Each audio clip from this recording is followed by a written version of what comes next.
Matthew 6, an exegetical and biblical theological commentary. Matthew chapter 6 stands at the center of the Sermon on the Mount in Matthew chapters 5 through 7. It forms the heart of Jesus' teaching on the ethical and devotional life of those who enter the kingdom of heaven. After clarifying the Torah's true internal demands in Matthew chapter 5, verses 17 through 48, Jesus turns from neighborly conduct to the inner disposition that governs private devotion and material security. Within the unified promise plan of God, the progressive organic unfolding of redemption centered on covenantal blessing, Jesus does not introduce a new religion that sets aside the Tanakh.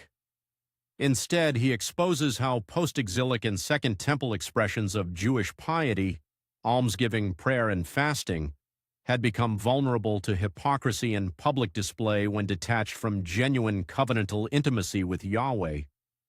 Far from superseding Israel's covenant obligations, Jesus reclaims the Hebraic emphasis on heart purity and covenantal trust. In this setting, the Messiah reveals the Father who works in hiddenness. He contrasts the fleeting praise of the earthly realm with the lasting reward of the heavenly kingdom. By confronting both religious hypocrisy and anxiety over material provision, Matthew chapter 6 calls the covenant community to undivided loyalty to Yahweh's reign. Jesus begins with a foundational principle in verse 1, "Do not practice righteousness before people in order to be seen by them." Those who seek human applause forfeit the reward that comes from the Father in heaven. God evaluates the motive of the heart, not external performance. He then addresses three classic pillars of Second Temple piety. First, almsgiving. In verses 2 through 4, Jesus warns against the hypocrites, stage actors, who announce their charity with fanfare in synagogues and streets to gain praise. They receive their reward in full, and it is exhausted. Disciples, by contrast, are to give in secret, so that the left hand does not know what the right hand is doing. This hidden generosity aligns with the covenantal ethics of Deuteronomy chapter 15 and Isaiah chapter 58. Giving remains an act of devotion to God rather than a means of social capital. Second, prayer. In verses 5 through 8, Jesus condemns prayers performed on street corners for public visibility. Disciples are to enter an inner room, shut the door, and pray to the Father who is in secret. He also forbids empty, repetitive phrases that treat God as if he must be manipulated by many words. The Father already knows what his children need before they ask. Jesus then gives the model prayer in verses 9 through 13. It consists of 6 petitions, 3 oriented toward God and 3 oriented toward human need. Our Father in heaven, hallowed be your name. This is a plea that Yahweh's holy name be sanctified among the nations, reversing the covenantal profanation described in Ezekiel chapter 36. Your kingdom come. A prayer for the breaking in of God's eschatological reign on earth. Your will be done, on earth as it is in heaven. A petition that human history align fully with divine sovereignty. Give us this day our daily bread, a request for physical sustenance that recalls the daily manna of the wilderness and affirms God as provider. Forgive us our debts, as we also have forgiven our debtors.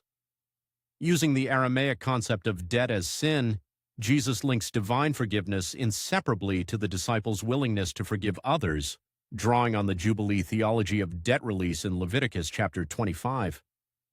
And lead us not into temptation, but deliver us from the evil one.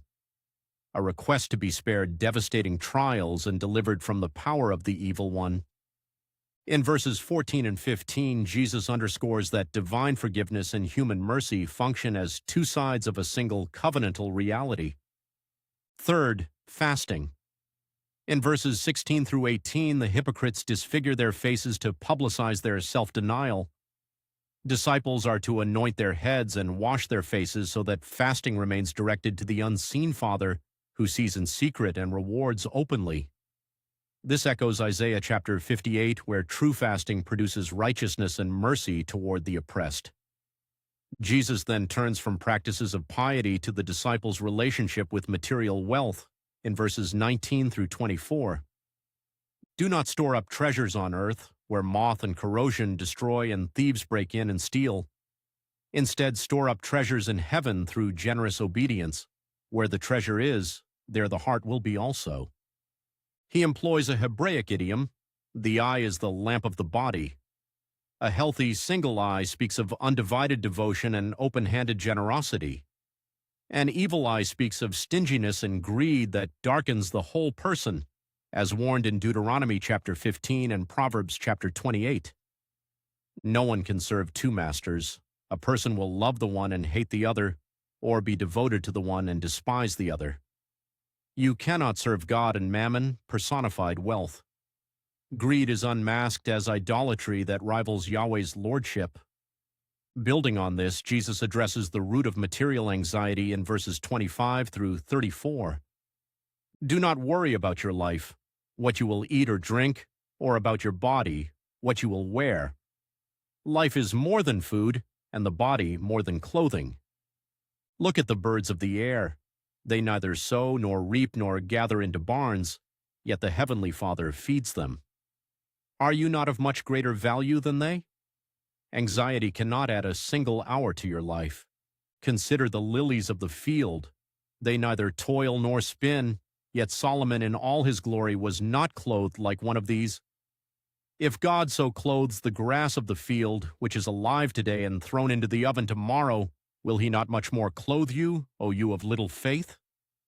The nations chase after these things, but your heavenly Father knows that you need them. Seek first his kingdom and his righteousness, and all these things will be added to you.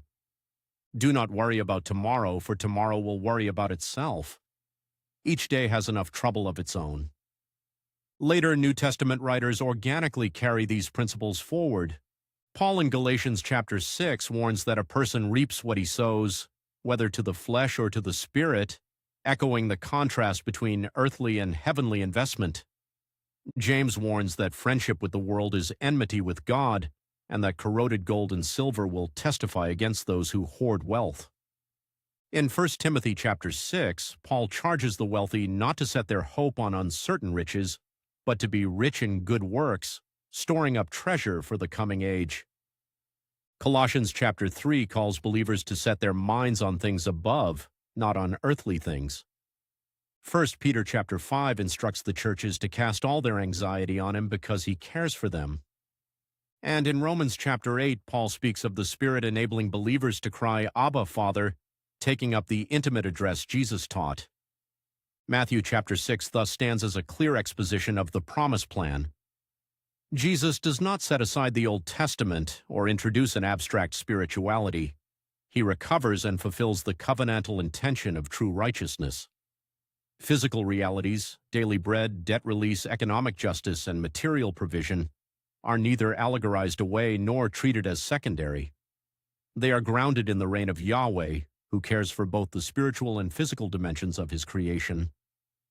Through the revelation of God as Abba, Jesus delivers his people from two rival masters, the craving for human applause and the fear of material lack. Secret piety, simple prayer, generous stewardship, and radical trust are realistic transforming initiatives enabled by kingdom grace.